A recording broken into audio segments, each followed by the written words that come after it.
Okay, I wanted to talk really quickly about symbols and how our brain works. Our brain, when we draw, we use the right side of our brain. The left side controls speech, and the left side controls symbols that we give for everyday objects, just so that we can make more sense of it and move a little quicker throughout our day. So you need both sides of your brain to be able to function.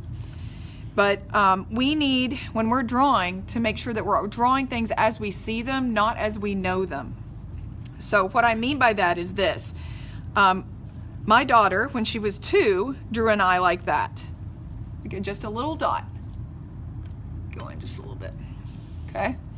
And then she got a little bit older, and she would draw a dot and then put a circle around it to represent an eye. And then as she got older, that symbol began to keep on developing. Now we got like the SpongeBob eyelashes, you know, and then she would draw 2 eyes on there.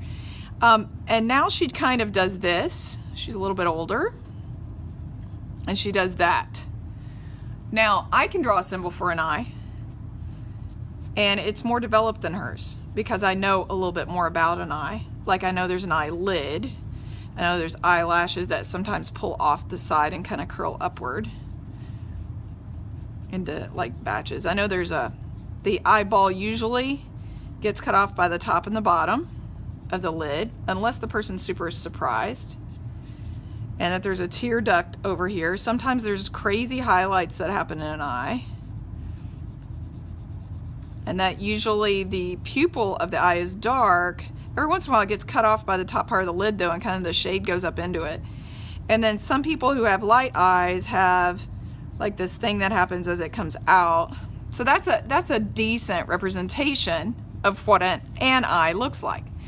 All of these though are symbols, and our brain can never ever process, for the most part, unless you're just brilliant, all of this stuff that light does. Light changes at every moment. Like just now, if I keep my hand like that, the light from outside, the sun's coming up, it's very gradually changing. So every moment changes. So trying to memorize all of that is a ton for our brain to like conceive of.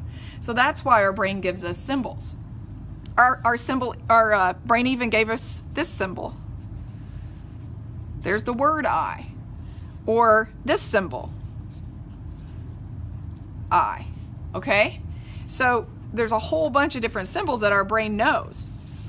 But if I try to take this eye and I try to put it in my drawing and say it's me, it won't work. It won't look like me, because my eye is so specific, and the light of the day at this moment was so specific that there's no way I can get what it would look like to represent me using that. It wouldn't look right. It would not look realistic. So we have to look here, and you gotta make sure your brain doesn't try to give you a symbol for an eye or a nose or an ear or whatever. All you're drawing on this, I'm not drawing myself on here. I'm drawing, so this isn't me. This is what ink did when we took a photograph of me and printed it out.